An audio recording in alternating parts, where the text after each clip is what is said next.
जय श्री राम भक्तों आज हम शनिवार व्रत की कथा आपको सुनाने जा रहे हैं।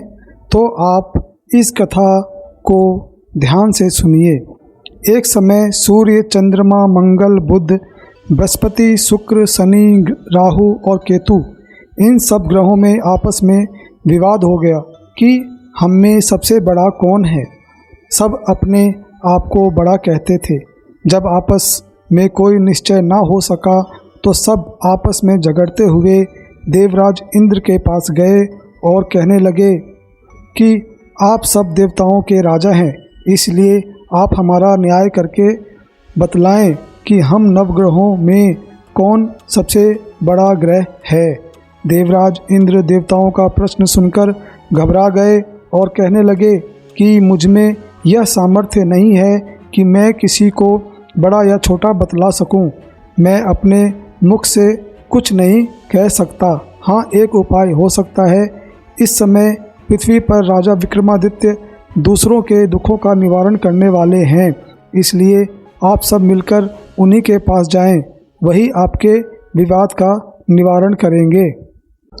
सभी ग्रह देवता देवलोक से चलकर भूलोक में जाकर राजा विक्रमादित्य की सभा में उपस्थित हुए और अपना प्रश्न राजा के सामने रखा। राजा विक्रमादित्य ग्रहों को बात सुनकर गहरी चिंता में पड़ गए कि मैं अपने मुख से किसको बड़ा और किसको छोटा बतलाऊंगा। जिसको छोटा बतलाऊंगा वही क्रोध करेगा। उनका झगड़ा निपटाने के लिए उन्होंने एक उपाय सोचा और सोना, चांदी, कांसा, पीतल, सीसा, रांगा, जस्ता, अभ्रक और लोहा 9 धातुओं के 9 आसन बनवाए।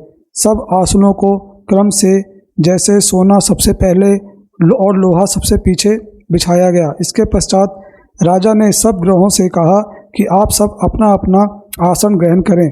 जिसका आसन सबसे आगे वह सबसे बड़ा और जिसका सबसे पीछे वह सबसे छोटा। क्योंकि लोहा सबसे पीछे था और शनिदेव का आसन था, इसलिए शनिदेव ने समझ लिया कि राजा ने मुझको सबसे छोटा बना दिया है। इस निर्णय पर शनिदेव को बहुत क्रोध आया। उन्होंने कहा कि राजा, तू मुझे नहीं जानता। सूर्य का 1 राशि पर 1 महीना, चंद्रमा 2.25 महीना 2 दिन, मंगल 1.5 महीना, बृहस्पति 13 महीने, बुध और शुक्र 1-1 महीने विचरण करते हैं, परंतु मैं एक राशि पर 2.5 वर्ष से लेकर 7.5 वर्ष तक रहता हूँ। बड़े बड़े देवताओं को भी मैंने भीषण दुख दिया है। राजन सुनो, श्री रामचंद्र जी को 7.5 आई और उन्हें वनवास हो गया। रावण पर आई तो राम ने वानरों की सेना को लेकर लंका पर चढ़ाई कर दी और रावण के कुल का नाश कर दिया। हे राजन, अब तुम सावधान रहना। राजा विक्रमादित्य ने कहा, जो भाग्य में होगा देखा जाएगा। इसके बाद अन्य ग्रह तो प्रसन्नता के साथ अपने अपने स्थान पर चले गए, परंतु शनिदेव क्रोध के साथ वहाँ से सिधारे।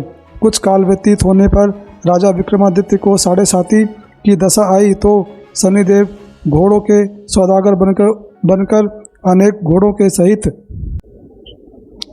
राजा विक्रमादित्य की राजधानी में आए। जब राजा ने घोड़ों के सौदागर के आने की खबर सुनी तो अपने अश्वपाल को अच्छे अच्छे घोड़े खरीदने की आज्ञा दी। अश्वपाल ऐसी अच्छी नस्ल के घोड़े देखकर और एक अच्छा सा घोड़ा चुनकर सवारी के लिए उस पर चढ़े। राजा के पीठ पर चढ़ते ही घोड़ा तेजी से भागा। घोड़ा बहुत दूर एक घने जंगल में जाकर राजा को छोड़कर अंतर्ध्यान हो गया। इसके बाद राजा विक्रमादित्य अकेला जंगल में भटकता फिरता रहा। भूख प्यास से दुखी राजा ने भटकते भटकते एक ग्वाले को देखा। ग्वाले ने राजा को प्यास से व्याकुल देखकर पानी पिलाया। राजा की उंगली में एक अंगूठी थी। वह अंगूठी उसने निकालकर प्रसन्नता के साथ ग्वाले को दे दी और स्वयं शहर की ओर चल दिया। राजा शहर में पहुंचकर एक सेठ की दुकान पर जाकर बैठ गया और अपने आपको उज्जैन का रहने वाला तथा अपना नाम वीका बतलाया। सेठ ने उसको एक कुलीन मनुष्य समझकर जल आदि पिलाया। भाग्यवश उस दिन सेठ की दुकान पर बहुत अधिक बिक्री हुई। तब सेठ उसको भाग्यवान पुरुष समझकर भोजन के लिए अपने साथ घर ले गया। भोजन करते समय राजा विक्रमादित्य ने एक आश्चर्यजनक घटना देखी।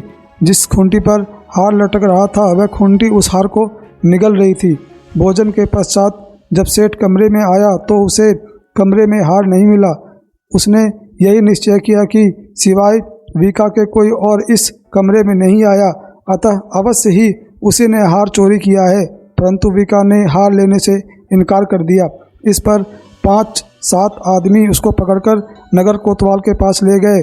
फौजदार ने उसको राजा के सामने उपस्थित कर दिया और कहा कि यह आदमी भला प्रतीत होता है, चोर मालूम नहीं होता, परंतु सेठ का कहना है कि इसके सिवाय और कोई घर में आया ही नहीं, इसलिए अवश्य ही चोरी इसने ही की है।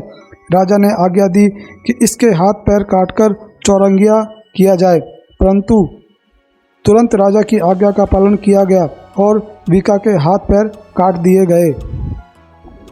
कुछ काल व्यतीत होने पर एक तेली उसको अपने घर ले गया और उसको कोलू पर बिठा लिया। विका उस पर बैठा हुआ अपनी जुबान से बैल हाँकता रहा। इस काल में राजा की शनि की दशा समाप्त हो गई। वर्षा ऋतु के समय के वह मल्हार राग गाने लगा। यह राग सुनकर उस शहर के राजा की कन्या मन भावनी उस राग पर मोहित हो गई। राजकन्या ने राग गाने वाले की खबर लेने के लिए अपने दासी को भेजा। दासी सारी शहर में घूमती रही। जब वह तेली के घर के निकट से निकली तब क्या देखती है कि तेली के घर में चौरंगिया राग गा रहा। दासी ने लौटकर राजकुमारी को सब वृतांत सुना दिया।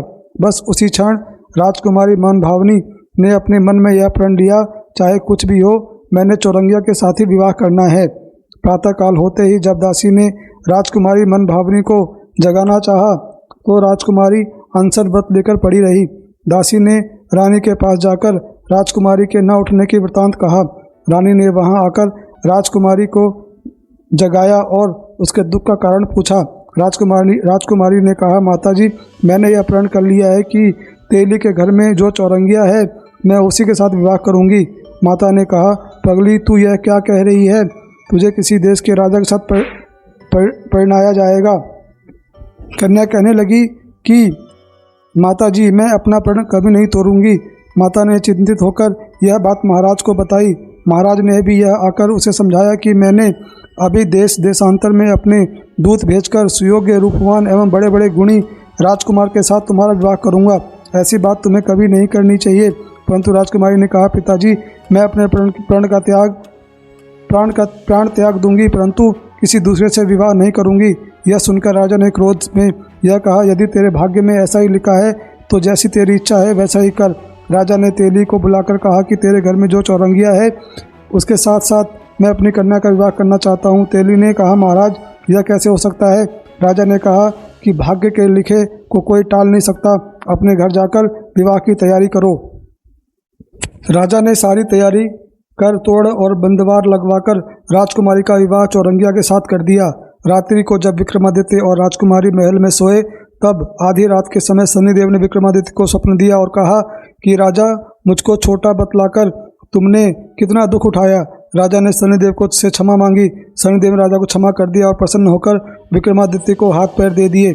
तब राजा विक्रमादित्य ने शनिदेव से प्रार्थना की, महाराज, मेरी प्रार्थना स्वीकार करें। जैसा दुख आपने मुझे दिया है ऐसा और किसी को ना दें। शनिदेव ने कहा, तुम्हारी प्रार्थना स्वीकार है। जो मनुष्य मेरी कथा सुनेगा या कहेगा उसको मेरी दशा में कभी भी दुख नहीं होगा, और जो नित्य मेरा ध्यान करेगा या चींटियों को आटा डालेगा उसके सब मनोरथ पूर्ण होंगे। इतना कहकर शनिदेव अपने धाम को चले गए।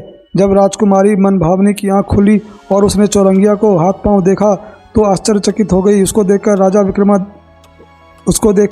राजा विक्रमादित्य ने अपना समस्त हाल कहा कि मैं उज्जैन का राजा विक्रमादित्य हूँ।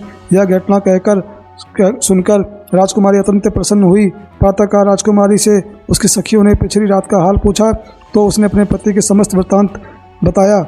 तब सबने प्रसन्नता प्रकट की और कहा कि ईश्वर ने सबकी मनोकामना पूर्ण कर दी। जब उस सेठ ने यह घटना सुनी तो वह राजा विक्रमादित्य के पास आया, उनके पैरों पर गिरकर क्षमा मांगने लगा। आप पर मैंने चोरी का झूठा दोष लगाया, आप जो चाहे मुझे दंड दे। राजा ने कहा, मुझ पर शनिदेव का कोप था, इसी कारण यह सब दुख मुझको प्राप्त हुआ। इससे तुम्हारा कोई दोष नहीं है। तुम अपने घर जाकर अपना कार्य करो, तुम्हारा कोई अपराध नहीं। सेठ बोला, महाराज, मुझे तभी शांति मिलेगी जब आप मेरे घर चलकर प्रीतिपूर्वक भोजन करेंगे। राजा ने कहा, जैसी आपकी इच्छा हो वैसा ही करें। सेठ ने अपने घर जाकर अनेक प्रकार के सुंदर व्यंजन बनवाए और राजा विक्रमादित्य को प्रीति भोज दिया। जिस समय राजा भोजन कर रहे थे, एक आश्चर्यजनक घटना घटती सबको दिखाई दी। जो खूंटी पहले हाड़ निगल गई थी, वह अब हाड़ उगल रही थी। जब भोजन समाप्त हो गया तो सेठ ने हाथ जोड़कर बहुत सी मोहरे राजा को भेंट की और कहा, मेरी श्रृंगकवरी नामक एक कन्या है, उसका आप पाणी ग्रहण करें। राजा विक्रमादित्य ने उसकी प्रार्थना स्वीकार कर ली।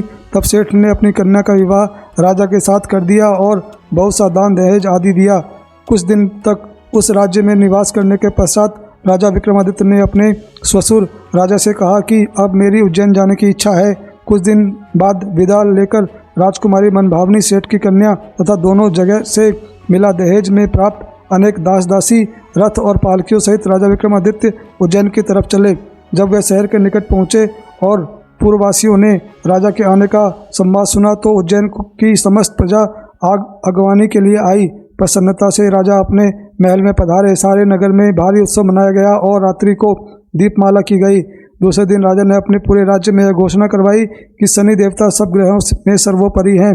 मैंने इनको छोटा बतलाया, इसी से मुझको यह दुख प्राप्त हुआ। इस प्रकार सारे राज्य में सदा शनिदेव की पूजा और कथा होने लगी। राजा और प्रजा अनेक प्रकार के सुख भोगती रही। जो कोई शनिदेव की इस कथा को पढ़ता या सुनता है, शनिदेव की कृपा से उसके सब दुख दूर हो जाते हैं। व्रत के दिन शनिदेव की कथा